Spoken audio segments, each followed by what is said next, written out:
এসে গেছি আজকে তোমাদের যে পর্যায় সারণী তার অন্তিম পর্ব নিয়ে। দেখো, প্রথম দুটো যে পর্ব ছিল তাতে আমি পর্যায় এবং শ্রেণী বরাবর কী নাম হয়, কেন হয়, আমি সেগুলো বলেছি। এইবার আজকের যে পর্বটা সেটা আমাদের অন্তিম পর্ব। আগেই বলছি এই পর্বটাকে কিন্তু খুব মন দিয়ে দেখবে, স্কিপ করবে না, প্রথম থেকে শেষ অবধি দেখবে। অনেক কিছু কিন্তু জানার আছে এবং এই থেকেই কিন্তু তোমাদের মাধ্যমিকে অনেক প্রশ্ন আসে। আজকে আমি যেটা বলবো সেটা হচ্ছে যে পর্যায় সারণীতে যে কিছু ধর্মমৌলের ধর্ম যে পর্যায়ক্রমে পুনরাবৃত্ত হয় বলেছিলাম, সেই ধর্মগুলো কোনগুলো এবং তারা কিভাবে পরিবর্তিত হয়। প্রথম দেখো লেখা আছে পারমাণবিক ব্যাসার্ধ।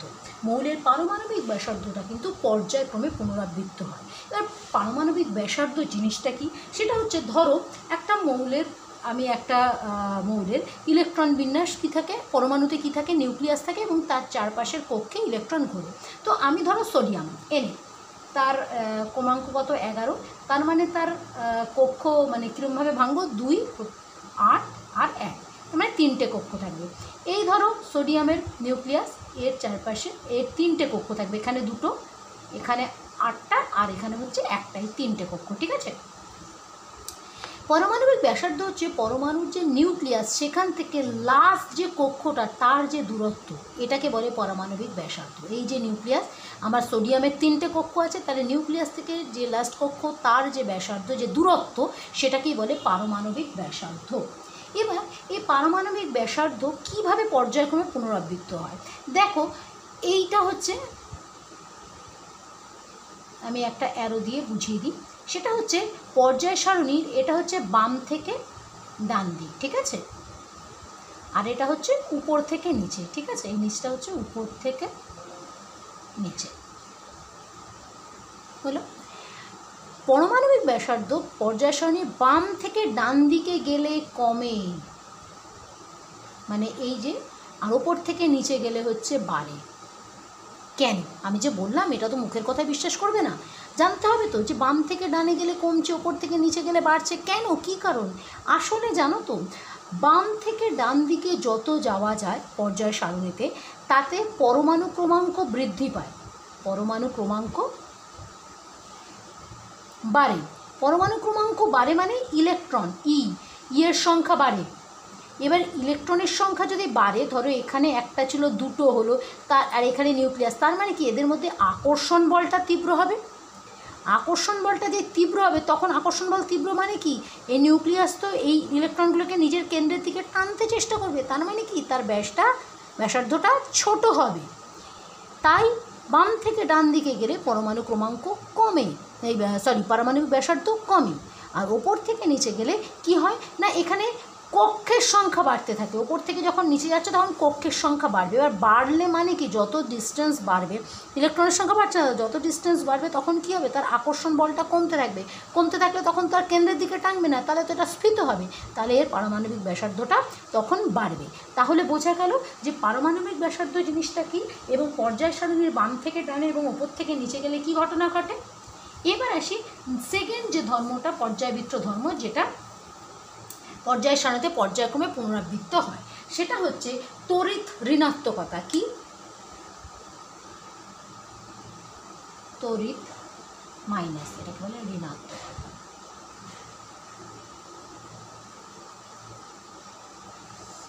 তড়িৎ ঋণাত্মকতা জিনিসটা কি দেখো, তড়িৎ ঋণাত্মকতা হলো যে তোমরা আগে বন্ধন করেছিলে, সমযোজী বন্ধন, যেখানে দুটো ইসের মধ্যে, মৌল যৌগের মধ্যে যখন বন্ধন ঘটে, তারা প্রত্যেকে নিজের নিজের ইলেকট্রনকে শেয়ার করে কাজ করে, সমযোজী।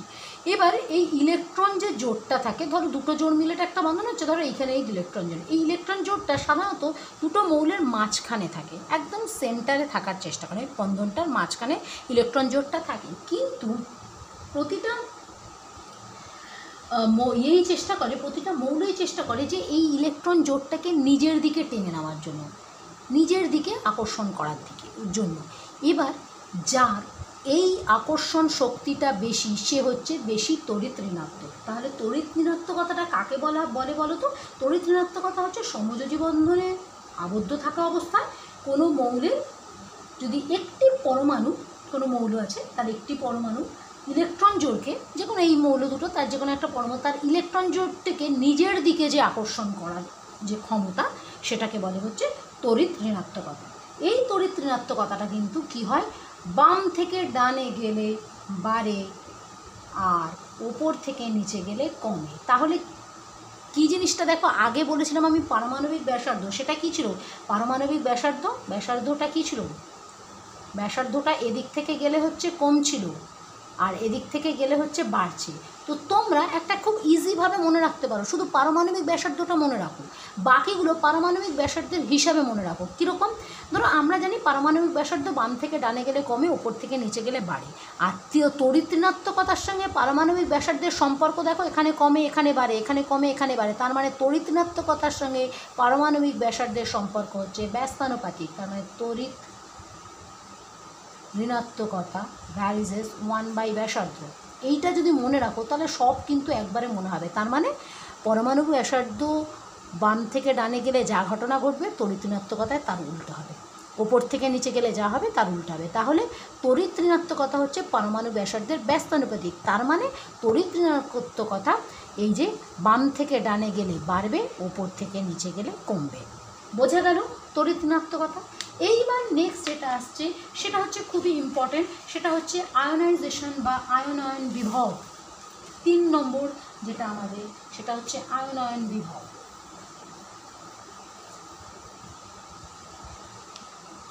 বা যেটাকে আয়নাইজেশন বলা হয়।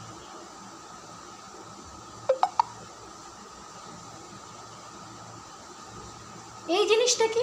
এই জিনিসটা হচ্ছে যে কোনো গ্যাসীয় যে পরমাণু আছে সে কী করে, তার সর্ববহিস্থ যে কক্ষ আছে, মানে লাস্ট যে কক্ষটা, সেই কক্ষ থেকে একটা ইলেকট্রনকে বার করে পরমাণুটাকে ক্যাটায়নে পরিণত করার চেষ্টা করে, এবং সেই চেষ্টা করতে তার যে শক্তিটা প্রয়োজন হয় তাকে বলে আয়নাইজেশন। কি বললাম?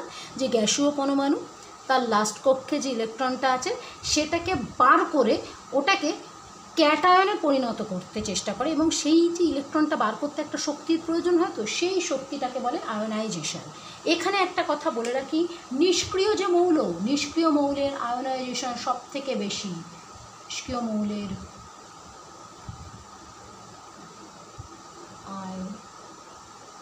আয়নাইজেশন সবচেয়ে বেশি। কারণ হচ্ছে ওর তো লাস্ট কক্ষে 8টা ইলেকট্রন আছে, এবার 8টা মানে পরিপূর্ণ। এবার এই 8টা থেকে একটাকে বের করে নিতে গেলে, কারণ ওরা কোনো রাসায়নিক বিক্রিয়া অংশগ্রহণ করে না, ওটা বের করে নিতে গেলে প্রচুর শক্তির প্রয়োজন। তাই আয়নাইজেশন সব থেকে বেশি হচ্ছে নিষ্ক্রিয় মৌলের। এবং এখানে কি হয়, পারমাণবিক ব্যাসার্ধের সঙ্গে এটাও কিন্তু ব্যস্তানুপাতিক। আয়নাইজেশন হচ্ছে ব্যস্তানুপাতিক 1 ব্যাসার্ধ।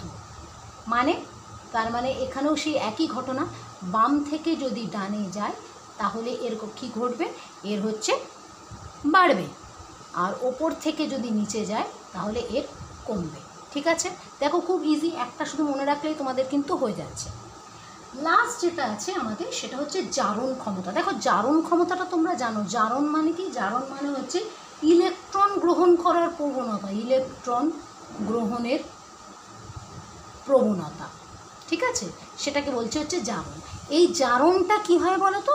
জারণটা কিন্তু আমার একই জিনিস, আমি সব ব্যস্তানুপাতিকগুলো বলছি, জারণটাও কিন্তু পারমাণবিক ব্যাসার্ধের সঙ্গে ব্যস্তানুপাতিক। জারণ 1 ব্যাসার্ধ, মানে তার মানে বাম থেকে ডানে গেলে বাড়বে, ওপর থেকে নিচে গেলে কমবে। তাহলে দেখো আমি জারণ বললাম ব্যস্তানুপাতিক, তার মানে বিজারণ কী হবে? সমানুপাতিক। জাস্ট এই জন্য আমি বলছি একটা শুধু মনে রাখো, পারমাণবিক ব্যাসার্ধের সঙ্গে আয়নাইজেশনের কী সম্পর্ক, বা তড়িৎ ঋণাত্মকতার কী সম্পর্ক, জারণের কী সম্পর্ক, তার উল্টোগুলো তার অপোজিট হবে। বোঝা গেল আশা করি যে আমাদের পর্যায়ক্রমে কিভাবে পুনরাবৃত্ত হয় এই ধর্মগুলো। এবার লাস্ট আর একটা জিনিস তোমাদের বলবো, সেটা হচ্ছে যে পর্যায় সারণীতে পরমাণু ক্রমাঙ্ক যদি দেওয়া থাকে তাহলে তোমরা যোজ্যতাটা বার করবে কী করে? যোজ্যতা বার করা খুব সোজা, সেটা হচ্ছে যে লাস্ট কক্ষে যে ইলেকট্রন, যে কোনো পরমাণুর লাস্ট কক্ষে যে ইলেকট্রন আছে তার সংখ্যা, মানে লাস্ট কক্ষের শেষ কক্ষের যে ইলেকট্রন সেটা যদি 4-এর বেশি হয় তাহলে তাকে 8 থেকে বিয়োগ দিতে হবে, 8 মাইনাস সেই সংখ্যাটা। ঠিক আছে, তাহলে কি বললাম, যদি 4-এর বেশি হয় তাহলে, যেমন ধরো আমি এটা খুব ভালো করি, সেটা হচ্ছে সালফার এস, তার পরমাণু ক্রমাঙ্ক হচ্ছে 16। তুমি ভাঙো, 2, 8 আর 6। আমি কি বলেছি, 4-এর বেশি, 6টা 4-এর বেশি, তো তাহলে কী হবে, 8 থেকে মাইনাস দাও, 8 মাইনাস 6 হচ্ছে 2। সালফারের যোজ্যতা কিন্তু 2। ঠিক আছে, ধরো ম্যাগনেশিয়াম, যদি এবার যদি ম্যাগনেশিয়াম, এখানে কী হবে, ম্যাগনেশিয়ামের হচ্ছে তোমার 12, এখানে কি পাচ্ছ 2, 8, 2, 4-এর বেশি না তো কম, তাহলে যেটা থাকবে সেটাই তার যোজ্যতা। তাহলে বোঝা গেল যোজ্যতা নির্ণয় কী করে করবে, যে লাস্ট কক্ষের ইলেকট্রন যদি 4-এর বেশি হয় তাহলে 8 থেকে বিয়োগ দেবে, আর 4-এর কম হলে যে সংখ্যাটা সেটাই তার যোজ্যতা। আশা করি বোঝা গেছে তোমাদের। এই চ্যাপ্টারটায় আর সেরকম কিছু নেই, কমপ্লিট পর্যায় সারণী আমি কমপ্লিট করে দিলাম তোমাদের। যদি কোনো বিষয়ে তোমাদের জানার থাকে, কোনো কোয়ারিজ থাকে, অবশ্যই আমাকে পাঠাবে। আর ভিডিওটা কিন্তু প্রথম থেকে শেষ অবধি দেখো, অনেক কিছু কিন্তু জানার আছে, এবং বন্ধুদের মধ্যে শেয়ার করো। নতুন ভিডিও পেতে আবার সাবস্ক্রাইব করো, কমেন্ট করো এরপরে তোমরা কি দেখতে চাইছো। আশা করি তোমাদের বুঝতে খুব একটা অসুবিধা হয়নি। তো আবার নেক্সট ভিডিও নিয়ে আমি চলে আসবো, ততক্ষণের জন্য টাটা।